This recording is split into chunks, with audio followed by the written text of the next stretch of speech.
la biblioteca de Penilla. Es un placer verla llena de gente y de posibles lectores en un futuro. Como veis, estamos preparando una biblioteca muy bonita, con toda esa parte de ahí son temas de Cantabria, que es lo que más cerca nos toca, y seguimos catalogando libros para tenerlos a vuestra disposición pues en breve. Es un honor para mí presentar a José Ramón Saiz de Viadero, Ramón para los amigos entre los cuales creo que me encuentro, y para los vecinos de Penilla. Él es un fiel impulsor de esta biblioteca también. Creo que algún día estará orgulloso de que la pongamos en marcha, y ha donado muchos de los libros que hoy están aquí. Pero hoy viene a darnos una conferencia sobre la mujer, en este caso sobre la mujer en la literatura, el papel de la mujer en la literatura. La mujer, un tema que hoy en día está tan candente y que seguro que él sabrá darle sus pinceladas de humor y de inteligencia como él sabe. Espero que os guste la conferencia y nada, bienvenidos a la biblioteca, y espero que algún día podáis ser futuros lectores de esta biblioteca. Os dejo con Ramón Viadero. Gracias.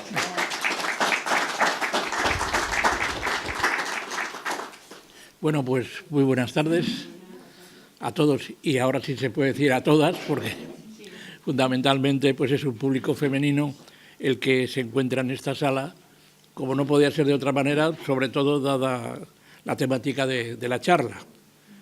Cuando Milagros me habló de qué tema podíamos tratar, de algo que andábamos desde hace mucho tiempo y teniendo en mente, que es el presentarnos con alguna actividad de tipo cultural que fuera más allá de la que todos los años hacemos con el Día del Libro, pues pensé rápidamente en el tema que este año pues tiene su punto culminante no solamente en España, sino en todo el mundo. Es el tema relacionado con el progreso, la evolución de la mujer en la sociedad actual. Algo que ha costado muchísimo tiempo y que en este momento parece que está llegando a un punto de inflexión bastante importante, pero que aún así pues queda muchísimo por delante por trabajar en ello y llegar a esa anhelada cuota de participación que se corresponda con el número de mujeres que hay en el mundo. Sabéis que en el universo hay un 52% aproximadamente, y no parece, por un equilibrio curioso que no se sabe de dónde procede, pero que no parece que con el paso de los tiempos pues se modifique. Estamos siempre ahí, o sea que debe haber en la propia naturaleza algún equilibrio biológico que hace que cada año pues aparezca un número similar de hombres y mujeres y que cuando hay defunciones pues también de alguna forma se sirva para cimentar esa diferencia, pero que a pesar de ese 52%, o sea, de mayoría, si hubiera que hacer una votación general, pues evidentemente ganarían. A pesar de ello, pues la mujer no ocupa en los estamentos de la sociedad el papel que le corresponde, sobre todo en aquellos estamentos mucho más importantes y definitivos, que son los de ejercer el mando, la decisión, etcétera, etcétera. Y pensando en qué podía ser, en este caso, el ejemplo para hablar de la mujer, pues inmediatamente pensamos en un ejemplo que también está muy candente, que es el de la literatura. Y seguramente cuando hayáis visto la convocatoria de este acto, os habrá llamado la atención este elemento de relacionar la mujer con la literatura y demás, porque podríamos haber dicho la mujer y los derechos, la mujer y la violencia ejercida en el seno del hogar, la mujer y la sexualidad, muchísimos temas que podrían tratar otras personas, pero yo voy a tratar este porque además ha sido objeto de muchas investigaciones mías de carácter histórico, también otras de carácter literario, y además de recoger pues un tipo de literatura que hay sobre esa temática y que casi siempre ha quedado marginada u olvidada. La mujer en la literatura tiene una relación que es estrechísima y que viene dada de algo que es tan antiguo como el propio mundo, que es el papel que la mujer tiene en el hombre y sobre todo en la mente masculina y demás. Y es que, fijaos que hay todavía pocas mujeres que escriban y que publiquen, y en cambio hay muchas mujeres que forman parte del universo literario. Hay obras de literatura que son grandiosas, como por ejemplo dedicadas a la mujer, por ejemplo como Ana Karenina de León Tolstoy, como la Regenta de Clarín, Fortunata y Jacinta de Pérez de Galdós, muchas de las cuales las tenéis aquí en esta biblioteca, porque es importante ir acumulando esos conocimientos y ponerlos a disposición de los lectores y las lectoras. Y muchos otros, podíamos hablar de muchos otros ejemplos. Y sin embargo, estos profundos estudios sobre el carácter y las maneras y la forma de ser y demás de la mujer, y en este caso de las mujeres, están escritos por hombres. Es curioso que sean los hombres quienes hayan conocido tan en profundidad la forma de ser y que hayan analizado con tanto tino y con tanto gusto el contenido psicológico de la mujer, lo cual dice bien a favor de esos hombres y dice también el camino que queda por recorrer de otras personas, como en este caso pueden ser las mujeres, porque nos proporcionen la otra cara, o la otra visión de las mujeres contemplada desde el punto de vista de las propias mujeres, cosa que cada vez se va viendo más en la literatura. Cuando se empezó a atraer al mundo de la literatura a las mujeres y que además de ser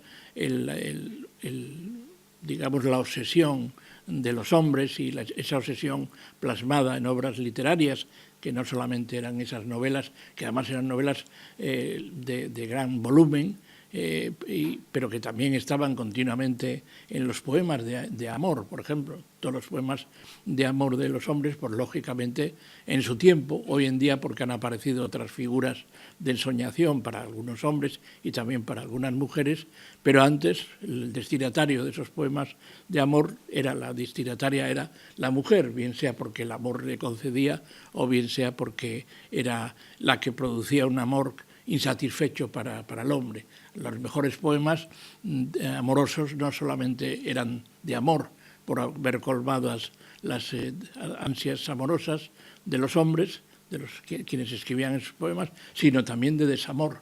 Los poemas de desamor eran a lo mejor mucho más importantes que los otros. O sea, eran fruto de grandes obras, en este caso poéticas, los poemas de un amor insatisfecho o un amor abandonado, que los poemas de un amor satisfecho, cosa curiosa, pero también dicen que nos interesa mucho más o nos interesamos mucho más por lo que ya no tenemos, por lo que hemos perdido o por lo que no hemos conseguido, que por aquello que hemos conseguido. Lo que hemos conseguido lo disfrutamos y se acabó, ya no se necesita cantar más, sino disfrutarlo, pero lo que no hemos conseguido o lo que hemos perdido, sea en el terreno amoroso, físico, o sea de los sentimientos en relación con una persona que ha querida y que ha desaparecido de este mundo, pues eso lo añoramos, lo pretendemos, e incluso a veces pues lo lloramos de una manera terrible, y que nada mejor que un papel para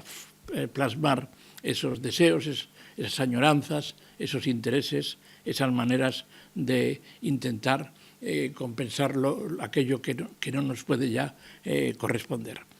Y siendo la mujer presente en la literatura, bien sea en la poesía, bien sea en la literatura en general, la narrativa, bien sea la prosa, ¿por qué la mujer no tomaba también partido en este elemento de creación de su propia imagen, de plasmación de su forma de ser y también de conocimiento para los demás de los anhelos que tiene? Porque la mujer también tendría anhelos más o menos satisfechos en relación con los hombres. También tendría esas querencias, también tendría amores perdidos, amores no consumados, etcétera, etcétera, ¿no? Entonces, ¿por qué no había esa correspondencia entre lo que piensan los hombres sobre las mujeres o, como digo, el terreno amoroso. Hoy pueden ser los hombres sobre otros hombres y las mujeres sobre otras mujeres. Cada día se da más este aspecto, antes ignoto o por lo menos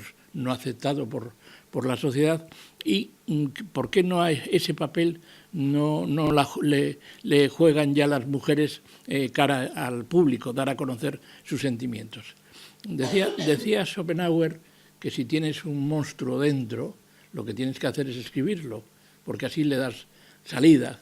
Eso lo han cumplido de alguna manera, ese papel que el propio papel tiene que hacer al recoger los poemas o las impresiones de una persona, pues lo han hecho, como sabéis, tradicionalmente los sacerdotes, ¿no?, que recogían las confesiones y daban más o menos una satisfacción de lo que se podía hacer con esas confesiones.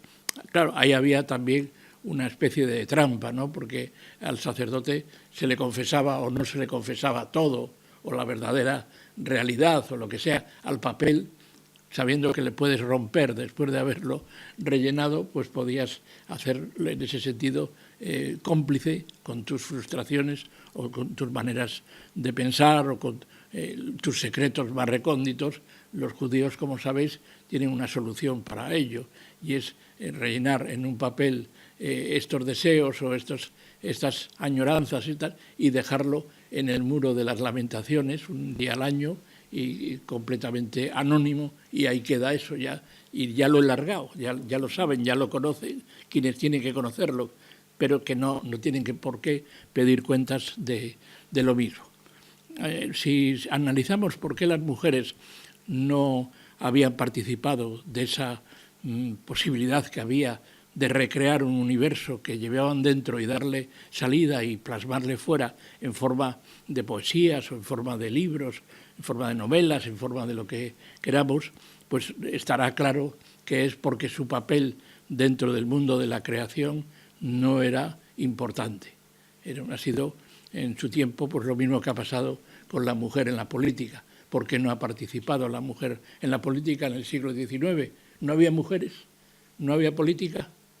Había mujeres y había política, pero no había políticas. Hoy en día hay muchas políticas, unas lo merecen, otras no lo merecen, pero también la vida de los políticos está llena de ejemplos de todo tipo. Se dice a veces, no, es que las mujeres no están preparadas para la política, se decía. Hay muchas tontas, y ¿cuántos hombres tontos hay dedicados a la política? Pues entonces equilibremos los tontos de un lado con los tontos o las tontas de otro, y por lo tanto haremos con ello pues una especie de ensalada, y intentaremos que los mejores de uno y otro género pues salgan y nos den la posibilidad de saber y de dilucidar por parte de nuestra quiénes nos van a representar en ese terreno. Y lo mismo vamos a leer a los más inteligentes, los más preparados, los más creativos, los más felices en ese sentido, de que nos den sus obras literarias. Sin embargo, la mujer estaba totalmente alejada en el mundo de la creación literaria tradicionalmente. Hay muy pocos ejemplos a lo largo de la historia, y casi siempre son ejemplos de mujeres que han ejercido una función creativa silenciosa. Por ejemplo, pensemos en las mujeres en siglos difíciles para ello, como en los siglos de oro, como la Edad Media, por ejemplo. ¿Qué pasaba con las mujeres que tenían dentro de sí, que llevaban una especie de mundo que era diferente al de las demás personas, y que quería manifestarlo y que no podía? La mayor parte de esas mujeres eran mujeres preparadas en su soledad, mujeres de clases elevadas, por no decir aristocráticas, con posibles y con mucho tiempo para poder pensar y cavilar, ya que no podían contrastar lo que ellas pensaban con lo que habían manifestado otras personas de otro género. Por ejemplo, pues no podían leer. ¿Por qué? Porque la mayor parte de las mujeres de las sociedades antiguas eran analfabetas. Es verdad que había muchísimos hombres analfabetos también. Pensemos en España, a finales del siglo XIX, un 85% de la población era analfabeta. ¿Cómo es posible? ¿Cómo es posible si nosotros no conocemos a nadie que no sepa leer y escribir? O sí, hay una persona muy mayor que va a hacer 100 años y que tal, o conocemos a un gitano que no... No, esos son casos ya totalmente insólitos, pero todo el mundo hoy en día, pues sabe, de nuestro entorno por lo menos, sabe leer y escribir, y por lo tanto está en la misma onda de conseguir conocimientos que estamos nosotros o nosotras. Pues no era así, la gente de determinadas partes de España, y ahora analizaremos por qué, y eso es importante, pues era analfabeta. No tenía acceso a leer y escribir, y mucho menos a esto que llamaban las 4 reglas, y de ahí para adelante el conocimiento a través de la cultura reglada, de la enseñanza reglada, la que se adquiere en aquellos lugares donde se imparte esa disciplina, pero en la mayor parte de las pequeñas poblaciones no había escuelas.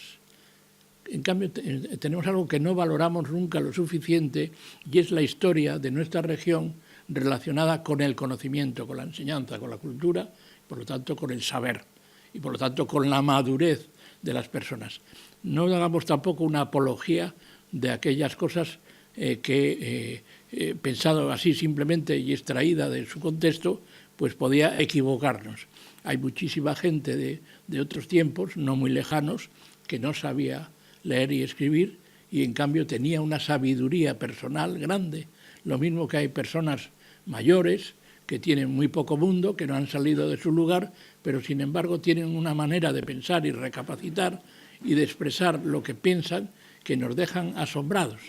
Hay un chiste que se cuenta, una anécdota que no tiene por qué haber sucedido, pero que podía haber sucedido, que manifiesta perfectamente lo que es la inteligencia natural, y esa inteligencia natural cómo se expresa muchas veces a través de conductos diferentes de los conocimientos adquiridos en los lugares reglados, o sea, en lugares escolares. Esta inteligencia era de esto que se contaba, era de en Madrid una persona que va a un banco hace mucho tiempo y va a pedir un crédito. Y esta persona tiene varios puestos donde vende pequeñas cosas, y lo que quiere es instalarse en uno un poco más grande, pero ya que sea fijo, que ya le dé pues con cierta medida de algo que es muy personal, que no es itinerante. Y ve el banquero, ve la cuenta corriente que tiene la persona y los ingresos que ha ido haciendo con el paso de los últimos tiempos, y dice, pues usted puede responder perfectamente del crédito que le vamos a dar para abrir ese establecimiento. Y le hace un contrato de préstamo, y dice, firme aquí, y dice, pues le vale con una cruz o me da un tampón para poner la huella. Y el banquero se queda asombrado de aquella persona que ya había manifestado esas cualidades de tipo comercial, muy propias de personas emprendedoras, inteligentes. Dice, pero ¿cómo puede ser esto? Usted es una persona donde ha llegado y donde puede llegar y que no sabe leer y escribir. Si llega usted a haber sabido leer y escribir, ¿a dónde hubiera llegado? Dice, pues a sacristán en mi parroquia, porque me echaron por no saber leer y escribir. Entonces, efectivamente había detrás de esa persona un volumen de fuerza y de creatividad que podía romper perfectamente con aquellas otras características de conocimiento que solamente se adquieren pues a través de la escuela y del mundo más o menos domesticado de la enseñanza. Ustedes se habrán encontrado alguna vez, si van a un mercadillo, a una mujer de estas que vende cosas de baratillo y que tiene la contabilidad entradas en el bolso de la derecha o el bolsillo y salidas en el de la izquierda, ¿no? Cobra y de memoria le va diciendo las cuentas y tal, y no sabe posiblemente leer y escribir, nada más sabe hacer las cuentas para aquello que ella necesita de forma cotidiana, pero que tiene una imaginación y un saber estar en el mundo donde le ha tocado vivir, pues verdaderamente maravillosa en ese sentido, ¿no? Es seguramente una mentalidad desaprovechada por no haber tenido esas oportunidades desde el principio, pero es una mentalidad muy valiosa que nos habla muy bien de esto que quería yo decir, cómo en el ánimo de las personas, en la mente de las gentes, está muchas veces soterrado un conocimiento superior al que le corresponde por su manera de estar en la sociedad o por el papel que se le ha asignado en la sociedad. Y eso pasaba un poco con las mujeres, pero se manifestaban como una mujer que trabajaba de sol a sol, por otro lado, como muchísimos hombres, ¿no? Como una mujer con esos impedimentos, limitaciones, que no tenía incluso forma material de expresarse para escribir, no tenía ni siquiera papel.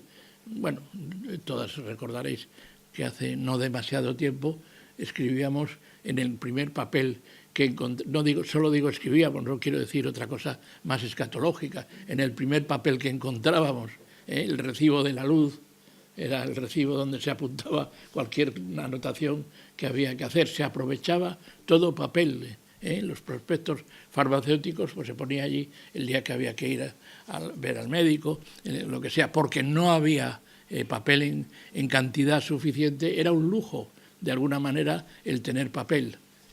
Entonces, lógicamente, todo eso de alguna forma modificaba y limitaba las capacidades expresivas de las personas, y en este caso, pues como parece que el último escalafón en esa carrera era el de la mujer, pues lógicamente la tocaba ese papel. Pero había mujeres en los conventos, ese mundo diferente que no se conoce todavía con suficiencia, que es el del mundo de las abadesas, que son las gobernadoras de un convento, de una pequeña comunidad, donde las mujeres, la mayor parte de ellas no iban voluntarias, porque las llevaban sus padres, porque preferían dejarlas allí, que ya no tuvieran ningún tipo de tentación en este mundo, o las llevaban sus hermanos porque querían quitarse de en medio a una heredera, que también era otra cosa importante. Y a otras las llevaba el desamor o el amor insatisfecho, o lo que sea, las metía en el convento. Pero eran mujeres con una capacidad para expresarse, y eran mujeres que luego tenían tiempo para pensar, como piensa muchísimo un pastor que esté en la soledad de un monte durante mucho tiempo solo. Muchas de las teorías esas que han preocupado al mundo, por ejemplo, la teoría del movimiento continuo, que es algo que ha trastornado, incluso ha llevado a la locura de tanto pensar en ello obsesivamente a tantas personas, que es pensar dónde nació el movimiento y quién fue el primero que lo impulsó y por qué sigue moviéndose continuamente. Es una traslación de lo que pasa con la Tierra, al fin y al cabo, ¿no? Pero esa teoría pues obsesionó a mucha gente que en la sociedad ciudadana, en el núcleo de la ciudad, pues los núcleos más amplios eran propios de gente que no tenía que hacer ningún trabajo importante físico, no tenía otras ocupaciones, pero que en cambio había otros que desarrollaban, por ejemplo, los sastres, que podían trasladarse a las mujeres costureras, que están cosiendo continuamente, están por un lado haciendo un trabajo material, digamos que una mano trabaja por un sitio y la otra mano, que es la cabeza, puede estar pensando cosas de este tipo. Y pueden ser como estas teorías así imposibles, la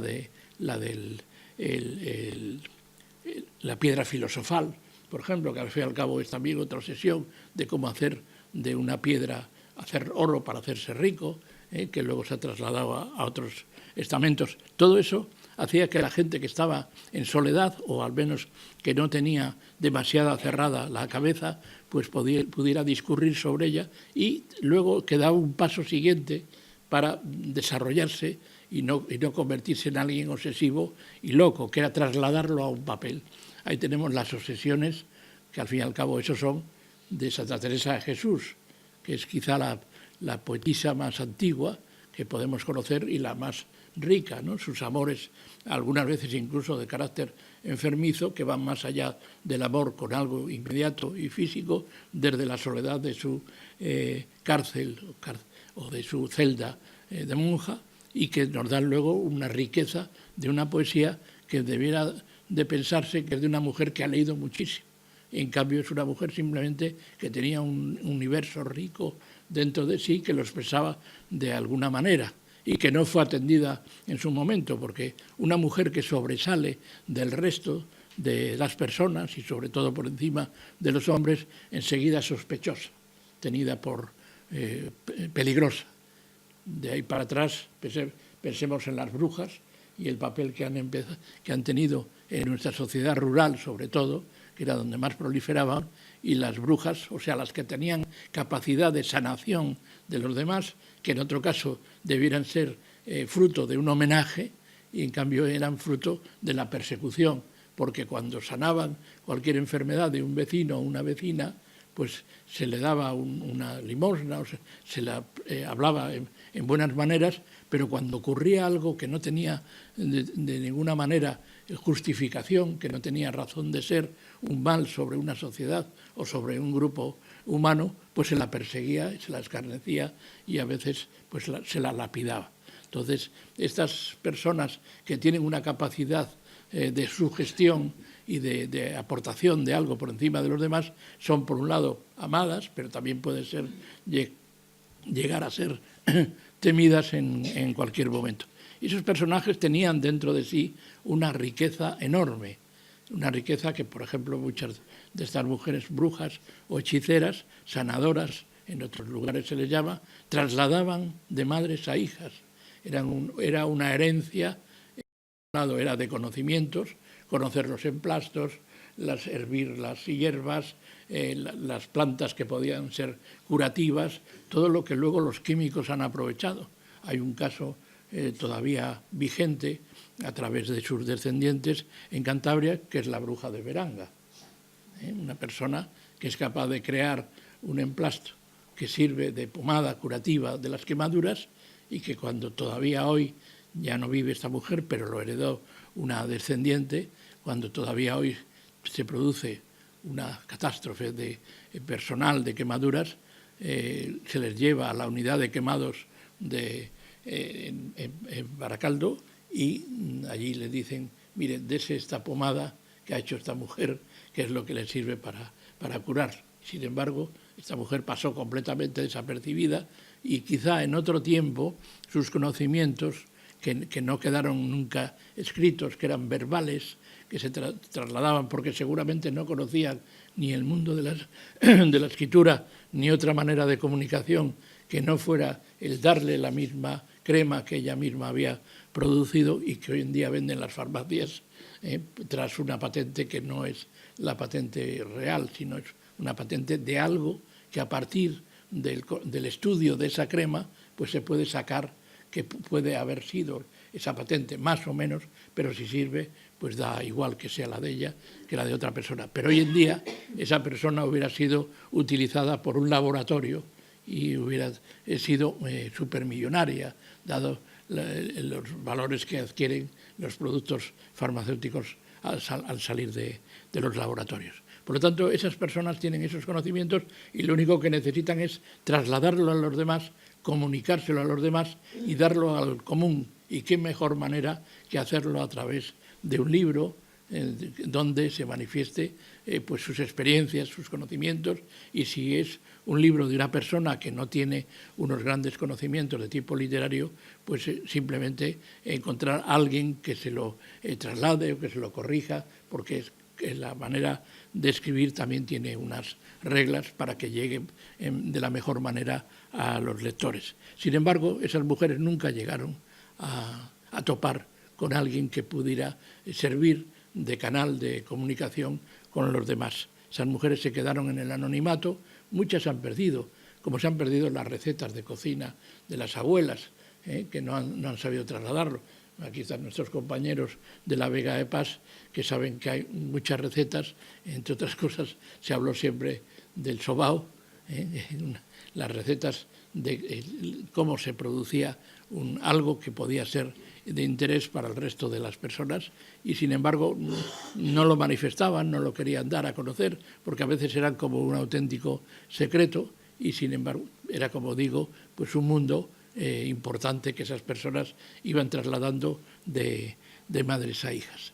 Así que la forma de comunicación fundamental y la más amplia no era la de el boca a boca de pequeñas personas, que era como una herencia que se trasladaba de unas a generaciones a otras, sino la forma literaria era la mejor manera de darle difusión.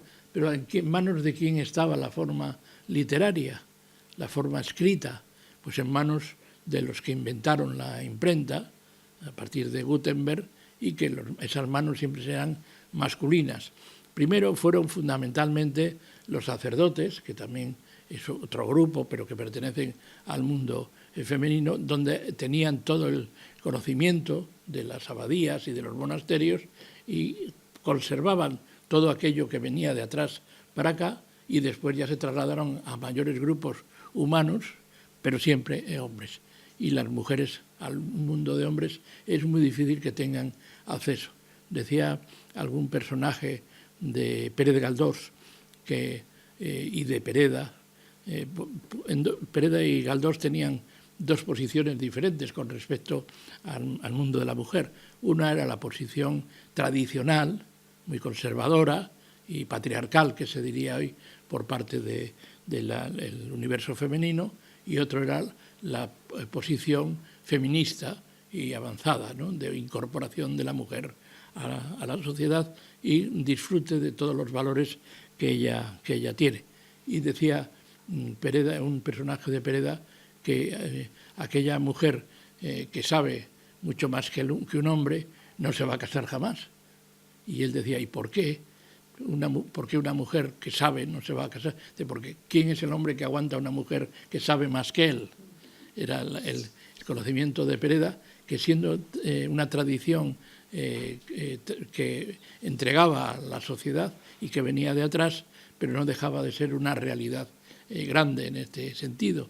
Lo que no expresaba Pereda, y eso sí lo tenía más en cuenta Galdós, es que esos conocimientos de la mujer pueden ser, digamos, contemporáneos o pueden ser utilizados al hombre sin menoscabo de los conocimientos del hombre. Y la suma de esos dos conocimientos pues puede ser la evolución de nuestra sociedad.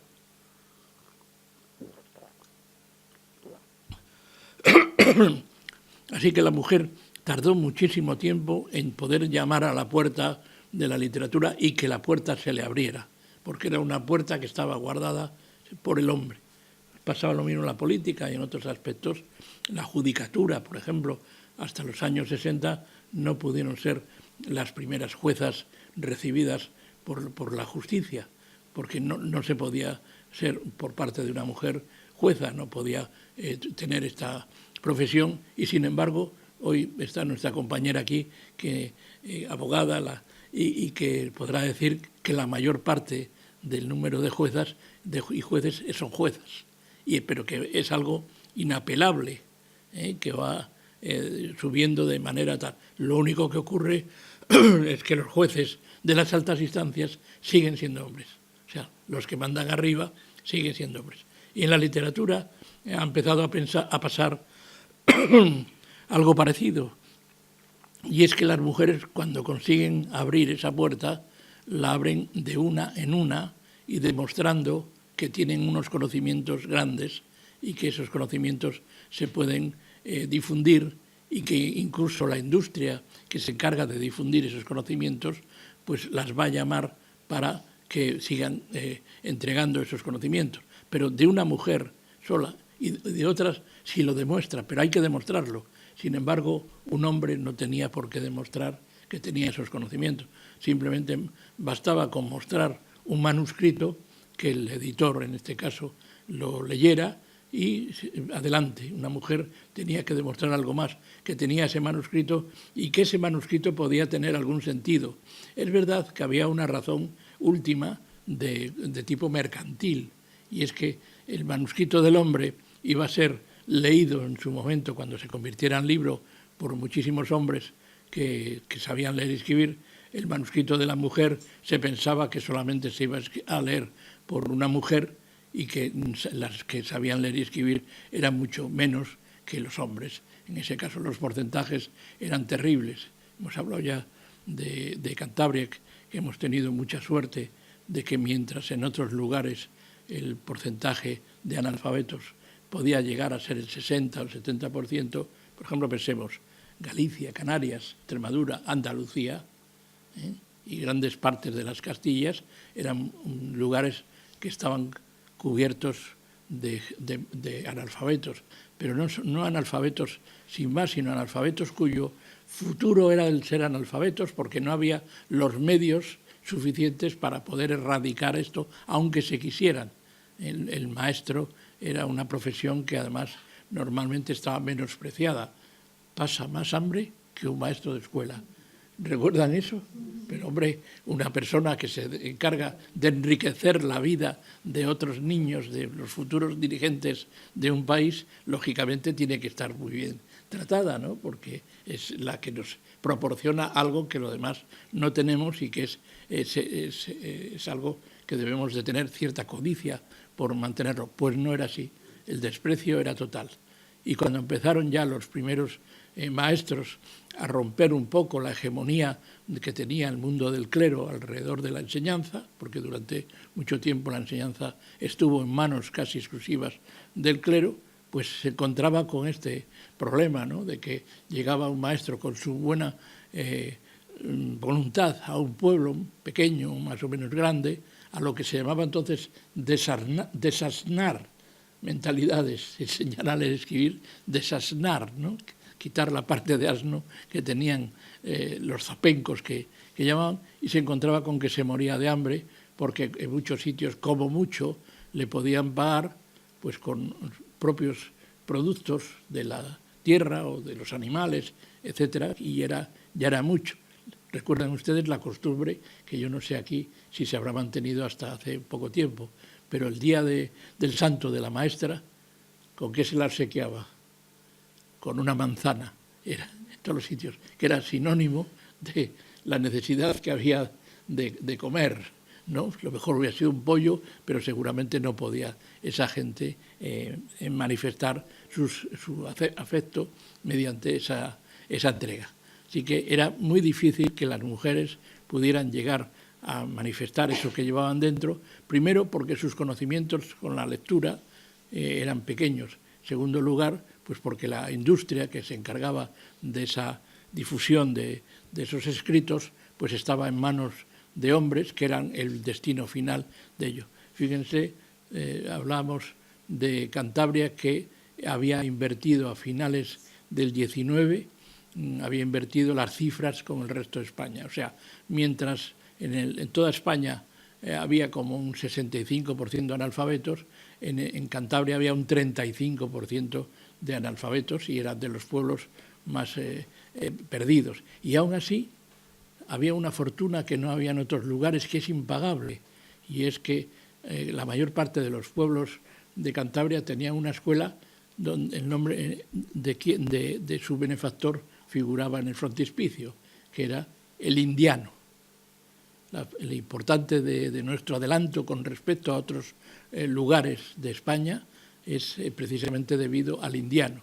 Generalmente un niño zarrapastroso que se marcha a América para poder hacer algo, por lo menos para no morirse de hambre en su pueblo, el caso del Marqués de Comillas, por ejemplo, y que cuando hace una fortuna piensa volver a su pueblo para hacer algo por ese pueblo y hacer algo por los demás niños para que no tengan que recorrer el camino terrible que he tenido que recorrer yo para hacerme millonario. Entonces, el caso del Marqués de Comillas era el hacer una escuela para que no sufrieran los niños sus propias penalidades en su tiempo. Y cuando digo niños, porque cuando había una escuela, a los que se mandaba a la escuela eran los niños. Las niñas se tenían que quedar en casa haciendo muchas labores que eran propias de su sexo y que no harían nunca los niños, a ayudar a su madre. Si había que estudiar y se podía pagar estudios, se pagaba para un niño, pero nunca para una niña, siempre se quedaba en último lugar. Pongo a veces ejemplos de mis propios abuelos, que eran maestros y tenían la cuadratura de la familia metida en la cabeza. Decía, eran de allá arriba, de Valderredible. Decía, el mayor, que era mi padre, dice, va a ser cura. El segundo va a ser militar.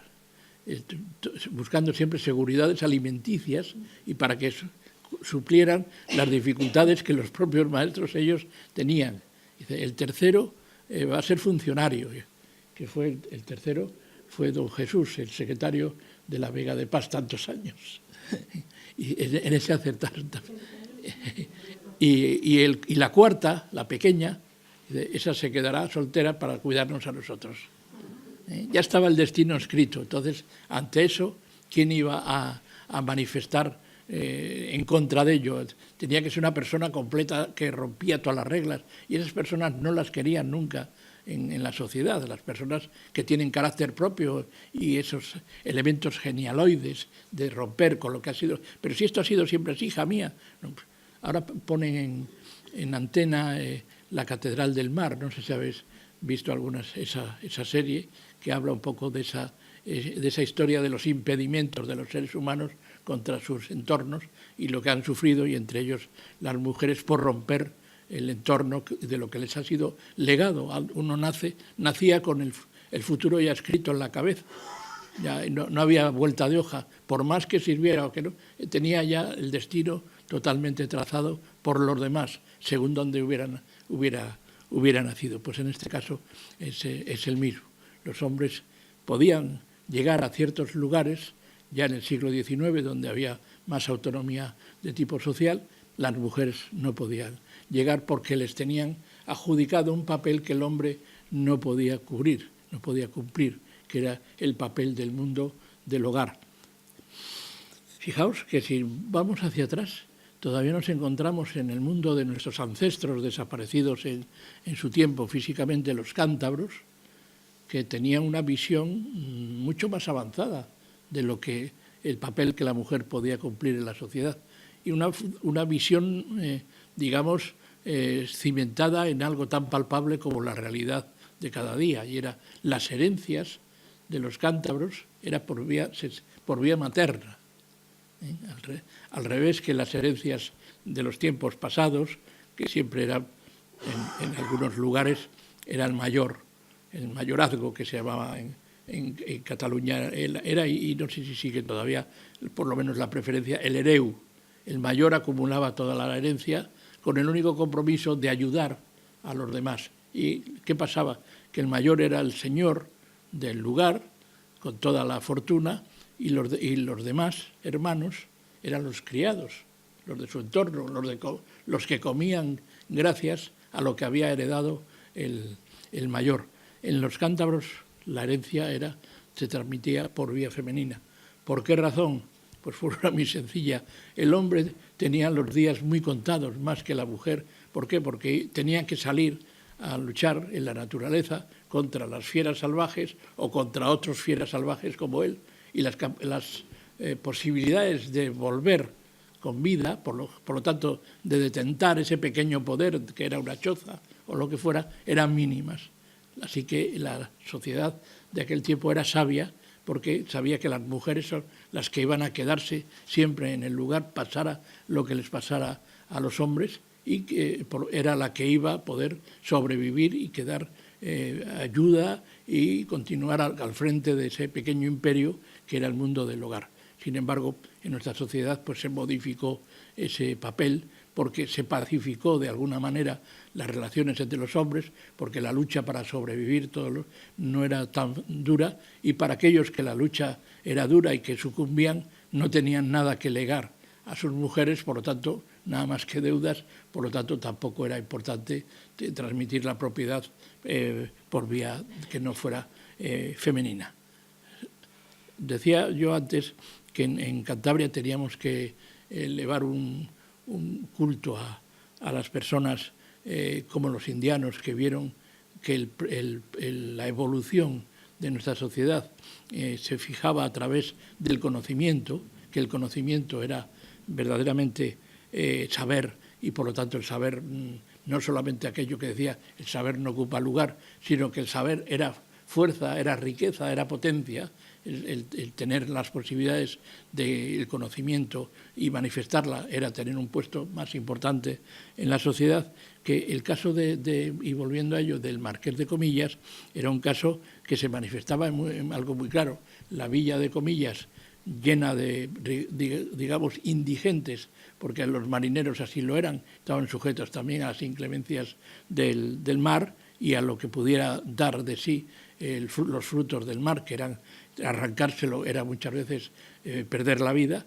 Pues aquel hombre pensaba, cuando yo era niño no había una escuela en mi lugar, no había maestro, había una persona que nos enseñaba, pero no era maestro, nos enseñaba lo poco que sabía, pero no había escuela.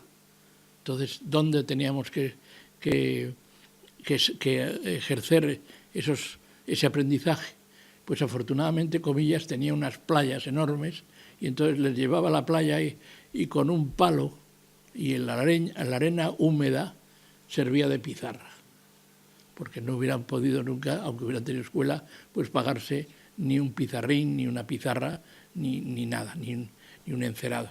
Eso era lo que se ve. Y para cambiar los números o las letras, pues había que esperar a que subiera la marea y lo borrara. Y así vuelta a empezar. Fijaros, algo tan costoso.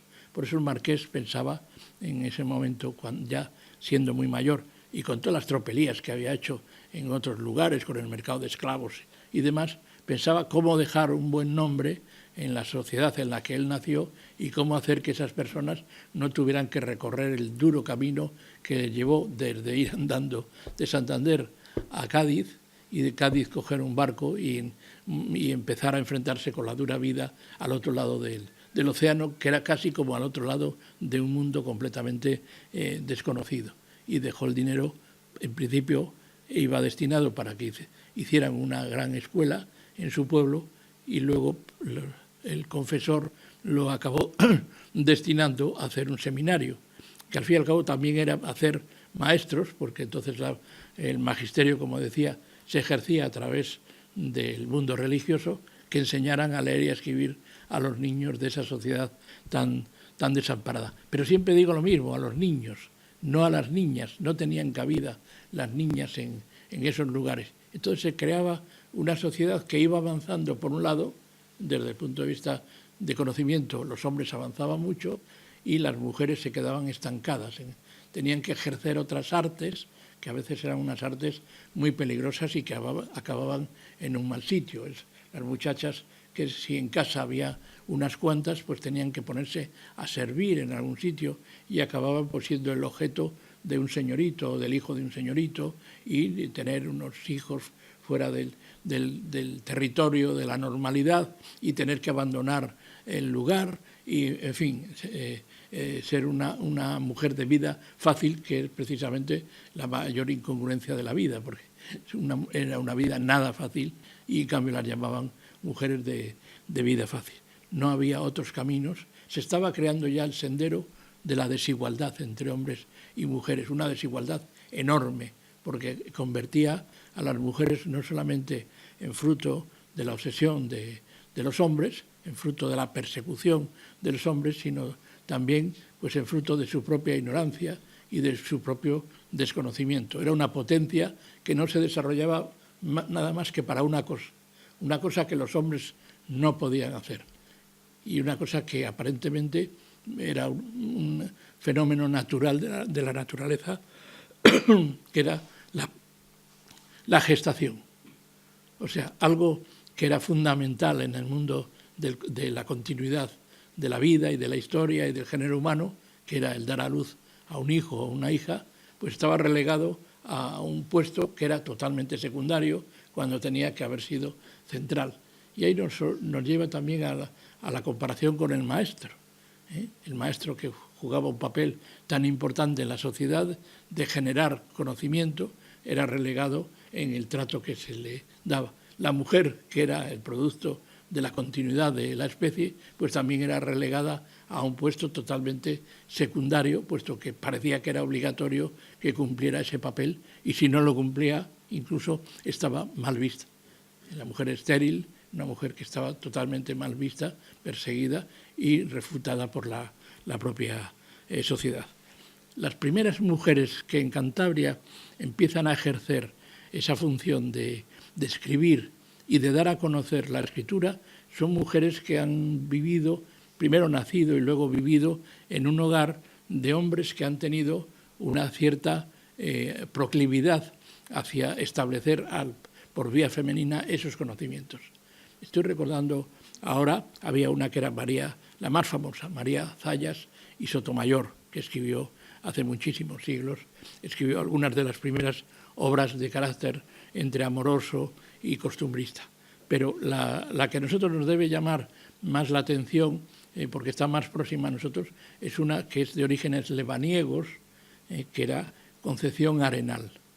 Concepción Arenal es una mujer que era hija de un militar ilustrado, porque nosotros tenemos una idea poco relacionada con los militares y la ilustración, porque hemos vivido una etapa de que la fuerza bruta era lo que caracterizaba a los uniformes. Sin embargo, en otros tiempos los militares estaban muy próximos a la ilustración porque tenían que adquirir unos conocimientos que luego desarrollar en el ejercicio de sus funciones. Y el padre de Concepción Arenal, que era lebaniego, era un hombre muy preparado para la vida de tipo cultural y que esa vida quiso trasladársela, transmitírsela a su hija, Concepción. Por lo cual aceptó que estudiara, que superara los primeros estudios y que además ejerciera unos estudios superiores, que eran los que ella quería desarrollar, que eran los de Derecho. O sea, sería nuestra primera abogada importante y además que llegó a algunos puestos importantes que fueron luego frustrados precisamente por el mundo en que se desarrollaron y que la obligaron a estudiar en la universidad, siendo la única mujer y por lo tanto mal vista y mal considerada por sus compañeros de escuela, de aula y también por sus propios profesores. De tal manera que algunos, para poder permitir que pudiera seguir estudiando, tuvo que vestirse de hombre. En el caso de Concepción Arenal es famoso porque acudía vestida de hombre a obtener sus clases para que no se metieran con ella sus compañeros de las aulas.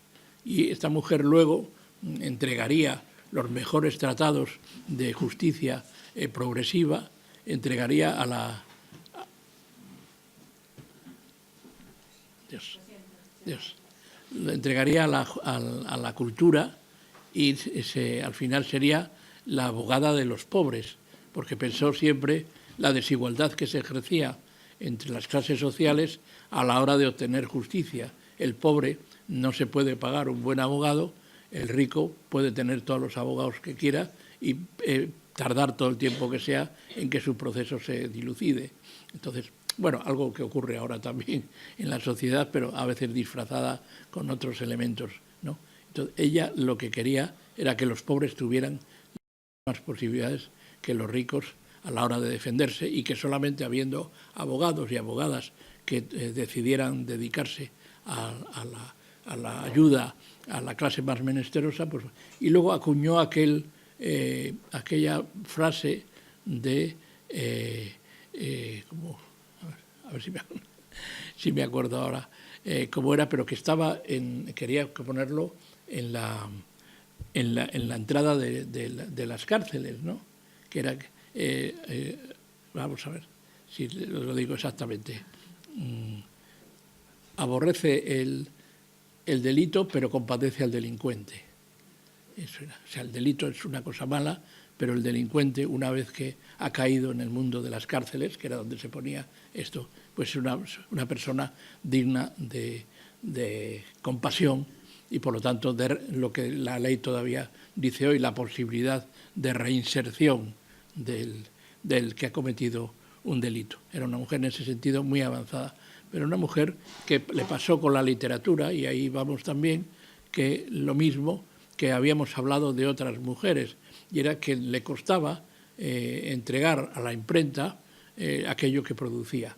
En un principio se casó con otra persona muy ilustrada, y sus artículos los firmaba con el nombre de su marido para que la prensa se los cogiera en aquel tiempo. Pero su marido falleció pronto y entonces tuvo que descubrirse el papel que jugaba en ese mundo familiar y diciéndole que a ver si le recibía el editor los mismos artículos, pero firmado por ella. Y el hombre, haciendo un gesto como de piedad para ella, puesto que tenía 2 hijos, le dijo: mira, los voy a recibir, pero vas a cobrar menos que tu marido. Bueno, pues esta es una situación que todavía en otras esferas y en esa misma se sigue produciendo en la sociedad. Lo que tú haces vale en función de tu nombre, sea masculino o sea femenino. Ya tuvo que luchar con esa primera desigualdad grande.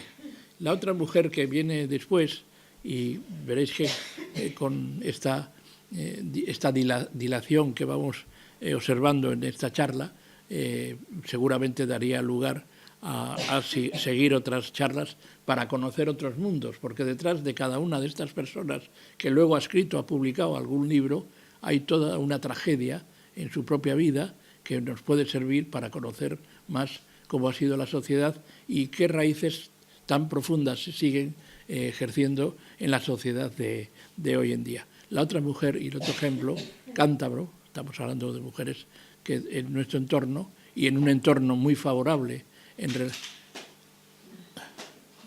relación con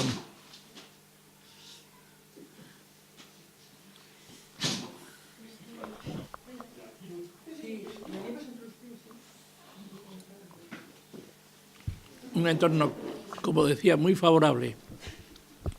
Si lo relacionamos con otros lugares de nuestra propia geografía, que este era mucho más rico en ese sentido, fue a una escritora que os sonará mucho más que Concepción Arenal, y era Concha Espina. No sé si habréis leído alguna obra de Concha Espina, porque escribió muchísimas, pero Concha Espina tuvo desde finales del siglo XIX y comienzos del XX una carrera literaria importantísima. Y sin embargo era una carrera literaria que estaba llena de obstáculos, y nunca mejor cuando se dice de hablar de una carrera, porque en este sentido es una carrera que a veces ha sido frustrada, otras veces una carrera que ha sido cubierta y una carrera muchas veces llena de lágrimas y llena incluso de sangre a veces. La obra de Concha Espina nace de un matrimonio mal avenido que había nacido como un matrimonio destinado a ser feliz. Concha Espina era una escritora santanderina de la clase burguesa, también muy apoyada por su familia en el sentido de saber estimular sus conocimientos, de leer, escribir, de poder desarrollarse.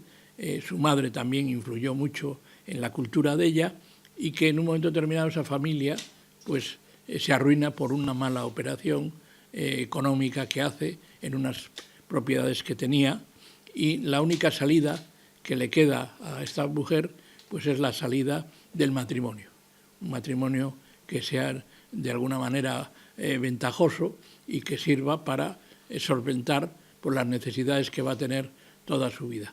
Era la mujer como paño de lágrimas muchas veces de la propia familia, ayudaba a la familia mediante ese matrimonio. Otras veces era un matrimonio superior económicamente por parte de la mujer, y los padres daban una dote para que esa mujer se casara con alguien y digamos que la cuidara, pero el dinero lo ponía la mujer. En el caso de Concha Espina fue la parte débil, por lo menos teóricamente, de su matrimonio.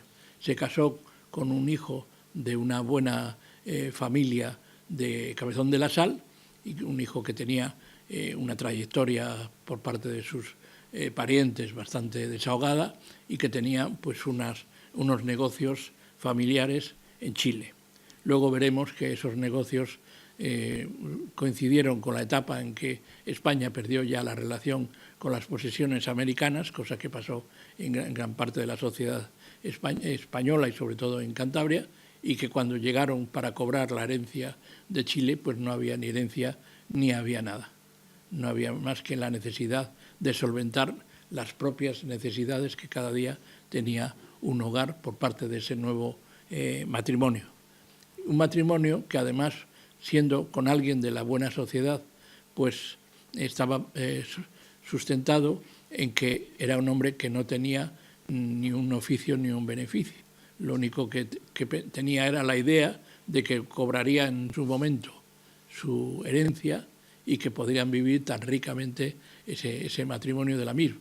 No habiendo herencia, pues aquello estaba destinado a un desastre total.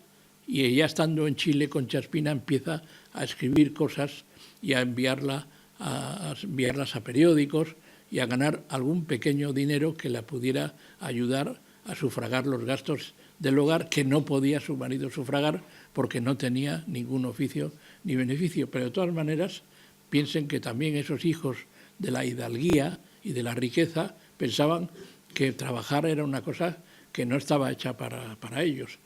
Su vida estaba pensada en lo que le transmitían los antecesores, que era disfrutar de las riquezas y de la sociedad. Además, muchos de ellos, aunque no tuvieran riquezas materiales, pero tenían un prestigio y un nombre en la sociedad en la que se movía, que no necesitaban ni disponer de ese dinero, sino solamente con el nombre ya les era dado todos. A veces un puesto de trabajo en una administración, en la política, en la sociedad, simplemente por ser una persona con un apellido, que es lo que se decía antes. Recuerden ustedes eso que se decía, vete de parte mía, ¿no? ¿De parte de quién viene usted? ¿De parte de quién? Bueno, todo eso era una realidad. Si alguien te avalaba, pues podías llegar a lugares que de otra manera no hubieras llegado. En este caso, un apellido era importante para desarrollarse en la sociedad. En el caso de este marido, empezó a ver, ya cuando volvieron a España, con malos ojos, el que su mujer se dedicara también a la escritura, a la literatura, que fuera aceptada, que tuviera cierto prestigio y que poco a poco pues empezara a ganar algún dinero. Y es curioso porque en lugar de ejercer un papel secundario, que llegaron a unos acuerdos, de, bueno, pues tú eres la que trae el dinero, yo soy el que mantiene un poco el orden interno de esta casa, pues al contrario empezó a tener celos de ella desde el punto de vista de protagonismo, como era la mujer que mantenía el hogar, y un día concreto rompió los escritos que ella tenía y que depositaba toda su confianza y que eran los que la estaban sirviendo, los que mandaba los periódicos donde ya la aceptaban. En principio tenía que poner el apellido también del marido, antes se ponía Concha Espina de Serna. Después ya, cuando rompe con su marido, porque su marido rompe con esa tradición de escritura de esta mujer, pues ya es Concha Espina, es el nombre, se acepta ese nombre.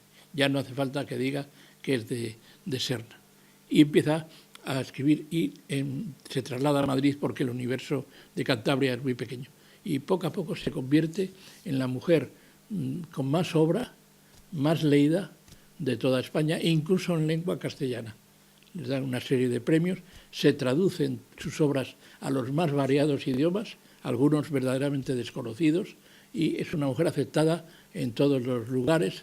Es una mujer que se puede permitir el lujo de tener una tertulia propia en Madrid, en su casa, abrir su casa un día a la semana para recibir a los escritores y, por lo tanto, estar hablando de tú a tú con los demás escritores y disfrutar de alguna forma de la economía que le rinden las obras que va publicando. Pero todo esto le ha costado romper con el matrimonio. La evolución tiene que ser, en este caso, mediante un trauma, que es romper con el pasado y empezar en el futuro, con un futuro además bastante hipotecado porque la deja con 5 hijos en un momento determinado, pero la deja por decisión de ella.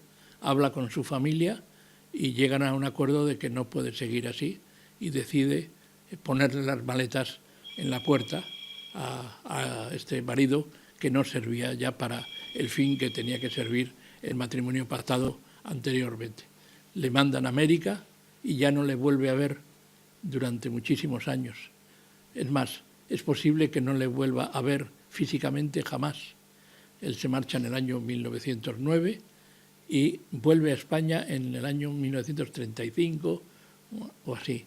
Y viven a muy pocos kilómetros en los veraneos. Pero es posible que no se haya muerto, que no se haya visto, porque se sabe que cuando fallece el marido, pues no va a verle. En el último momento decide no ir a verle, y hacía muchísimos años. Seguramente el rencor que tenía dentro, la frustración, todo lo que sea, sale a la luz, y a pesar de ser una persona de unos sentimientos religiosos muy acendrados, pues no tiene compasión o la piedad por estar con él los últimos momentos de su vida, porque piensa lo que ha tenido que pasar para dar estudios a sus 5 hijos, que se convierten gran parte de ellos en escritores. Los de la Serna, no tienen nada que ver con el alcalde de Santander, los de la Serna, Víctor de la Serna, Luis de la Serna, Jesús de la Serna, serán periodistas importantes, escritores importantes. Incluso la única hija que tiene se casará, Josefina de la Serna, se casará con el guitarrista Regino Sainz de la Maza. O sea que vamos a decir que la obra literaria se complementa perfectamente con la obra humana, con la obra hogareña, con la obra familiar, rompiendo con esa especie de mal de ojo, que era decir, pues haces esto, rompes la familia, rompes con la tradición y vas a romper, en este caso, con el destino. No te vas a poder valer por ti misma, pues se puede valer por sí misma. Es La niña de Luzmela, que es la primera obra importante, se traduce continuamente. El Jayón, por ejemplo, La Esfinge Maragata. En fin, así podríamos hablar hasta 30 o 40 obras importantes que se llevarán al cine, que se llevarán a la televisión también, incluso ya fallecida ella, seguirán manifestándose en el mundo cultural, comercial, etcétera, con fuerza, reeditándose continuamente las obras completas de ella. Pero hay un problema que tiene para ser completamente feliz, y es que está viviendo en una sociedad como es la española de los años 20, que no reconoce esa separación. Una separación de hecho, como es la de su marido, no es reconocida. Es una separación que no puede dar el paso siguiente, que es el deshacer totalmente el vínculo marital y poder volver a rehacer su vida. Entonces, Concha Espina tiene ahí ese problema que no podrá ya solventarlo jamás. Hay algunas fuentes que hablan de algún otro amorío que tuvo de otro escritor, pero nunca sería clandestino porque nunca se pudo manifestar como tal. Por lo tanto, la felicidad completa, que era haber roto con algo que le oprimía, como era un marido que no aceptaba como era ella, la segunda parte, desarrollar toda una carrera literaria importantísima, obtiene el premio Fahrenheit, incluso se pensó en ir al premio Nobel.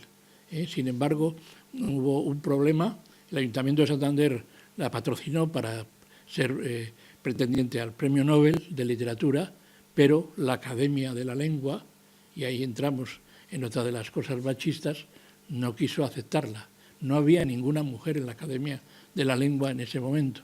Es más, uno de los capitostes de la Academia de la Lengua, que era Monseñor Eijo Igaray, cuando observó esa petición por parte de Concha Espina para que apoyaran, y hubiera sido fundamental que la Academia la apoyara, dijo: en esta casa, mientras yo esté, no entrarán más faldas que las mías.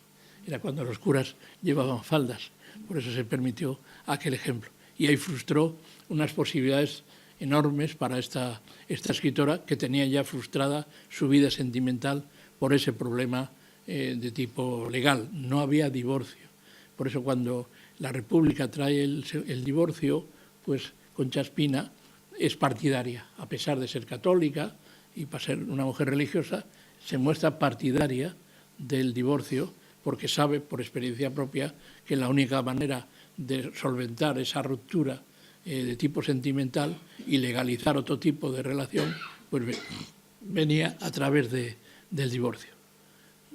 Después las circunstancias hacen que, ya era una mujer mayor en ese momento cuando llega a la República ya tenía más de 60 años. Entonces, la vida sentimental está muy limitada para una mujer y para un hombre en esa época, y ya no ejerce de ello. Pero además, sí llega a pedir el divorcio, porque su amiga y compañera abogada la dice que va a conseguirlo, que lo tiene todo ganado, porque hacía 25 años que no se sabía nada de su marido, era un divorcio totalmente ganado. Pero esta mujer tiene también una involución de tipo político y empieza a manifestar su adherencia a un grupo militar que finalmente dará el golpe de Estado en el año 36, y que con ese grupo, pues se embala en un lugar que inmediatamente se encontrará con que aquello que quería conseguir y que consiguió, aunque no la sirviera a lo mejor demasiado, que era la felicidad completa de verse libre de la atadura legal con su antiguo marido, pues ahora, con las nuevas leyes, cuando el golpe de Estado triunfa, desaparece esa posibilidad, desaparece la posibilidad del divorcio. El divorcio queda completamente abolido incluso antes del final de la Guerra Civil. Ya desde el primer momento, Franco en Burgos firma el decreto de abolición de la ley que había hecho posible el divorcio. Su vida es mucho más compleja en el sentido, es una vida que empieza a hacerse difícil, porque es una mujer que se va quedando ciega.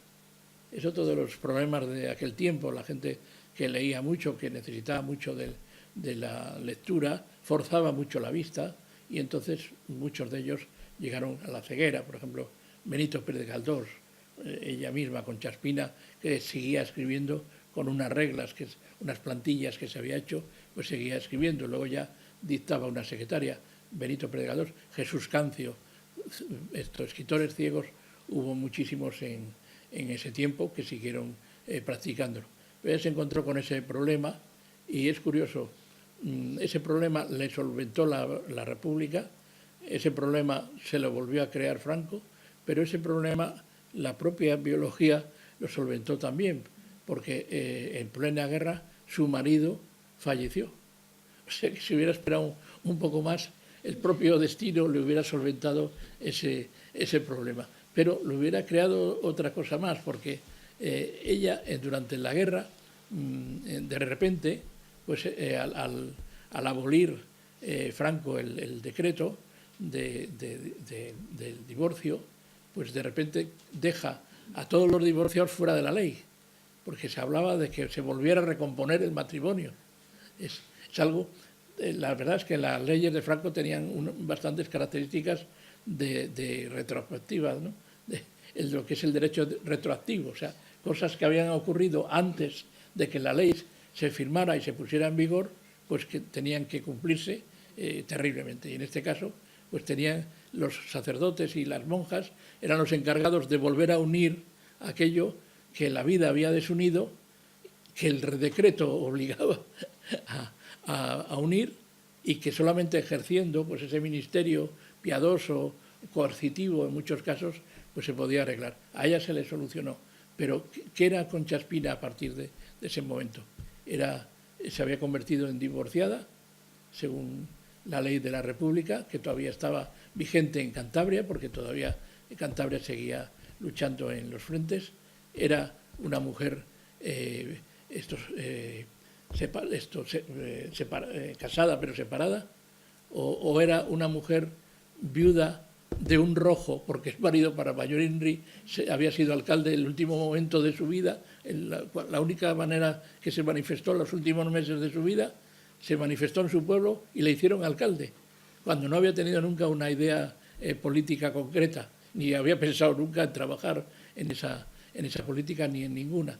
Y entonces muere como un alcalde rojo, con lo cual no hubiera tenido, aunque hubiera podido volver a la situación inicial, ni siquiera tener la pensión de ser viuda de un fallecido, porque era alcalde rojo. O sea, un terrible. Menos mal que ella misma tenía una capacidad para solventar esos problemas a través de la propia obra literaria, que es monumental. Una mujer que iba a América y era recibida en todos los países con manifestaciones, porque estaba su tiempo coetáneo con la evolución de la mujer en otras sociedades que iban más rápidas que no la española. Las sociedades hispanoamericanas, la buena sociedad de esos países, se manifestaban ya muy proclives a la mujer en el terreno de la preparación cultural y, por lo tanto, del poder social y económico, y la recibían con todo tipo de galas en todos esos lugares, en varias giras que hizo. Por lo tanto, podía seguir viviendo de su propia escritura, pero no cabe duda de que su vida fue todo un drama, y hoy todavía estamos estudiando algunas de las características, porque encontramos una contradicción que aparece en muchos libros de texto. Lo primero, en los libros de Concha Espina que hablan de ella en los años 50, 40, la palabra divorcio no aparece, se ha borrado. La familia no quiso hacer constar ese baldón, que fue por muy poco tiempo, porque ella se debió divorciar en el 33, 34, y el 36 ya el divorcio queda abolido. Por lo tanto, fue una divorciada frustrada prácticamente. Pero ese tema no querían aceptarlo nunca, porque era reconocer que una persona religiosa como ella había aceptado el divorcio como una forma de liberación. En segundo lugar, la otra tragedia fue la ceguera suya a partir de los años 30, que hasta los años 50, pues que fallece, la persigue. Y finalmente, pues también algunas otras características de las contradicciones de su tiempo, propias de una manera de pensar y una manera de ser la sociedad. Y un dato que hemos tenido que esperar a que viniera un investigador francés para conocer. En todos los sitios, todos los manuales de literatura, figuraba que Concha Espina nació en 1877. El investigador francés, cuando llegó, se encontró con que la verdadera fecha era 1869. O sea, no se quitaba, como se solía hacer en el carnet de identidad, 2 años, sino 8 años. 8 años, lo que supone que en lugar de aparecer como una chica de la sociedad buena de Santander, que en su tiempo manifiesta sus habilidades literarias, pues aparecía como una niña prodigio, porque sus primeros poemas ya estaban en la prensa siendo una niña. Este hombre rompió ese mito que además se le suele adjudicar a las mujeres siempre la práctica de quitarse años, y en cambio hemos encontrado hombres, por ejemplo, Antonio Quirós, Pancho Cosío, pintores que también se quitaban años sin saber por qué razón, si no era una coquetería masculina en ese caso. Okay.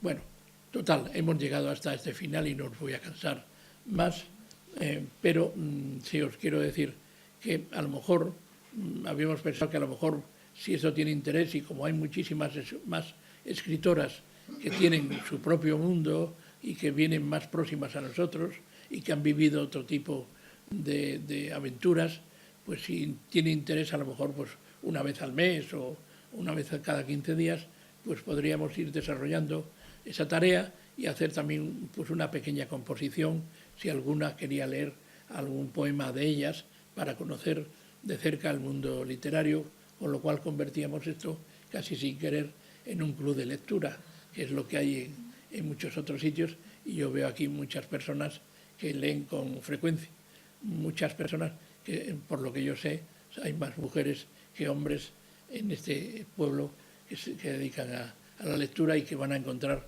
un filón en esta biblioteca. Esta editorial nos ha regalado ejemplares, no sé si habrá para todos, de esta novela de una mujer que falleció no hace demasiado tiempo, una mujer de Torrelavega, Dolores Portilla, y que dejó, todavía esto lo publicó cuando estaba cerca de los 90 años, o ya los tenía.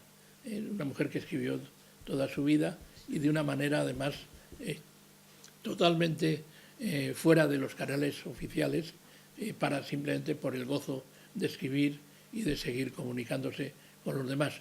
Se encontró con un marido muy proclive a ella, y que siendo un marido, en este caso, adinerado, pues no solamente la sufragaba los gastos de la edición, sino que además, como era un hombre con muchos recursos de amistades, pues esto ejemplares en las librerías para regalárselos a los amigos y diciéndoles que fueran a que se los dedicara la escritora, con lo cual cerraba el círculo y ella quedaba enormemente satisfecha sin saber que era su marido el que movía todo aquel cotarro. Pero la vida de las escritoras, y sobre todo en provincias, pues ha sido siempre así de terrible, ¿no? Concha Espina se tuvo que ir de Santander para conseguir tener ya una plataforma con un público en condiciones. Así que muchas gracias por vuestra atención.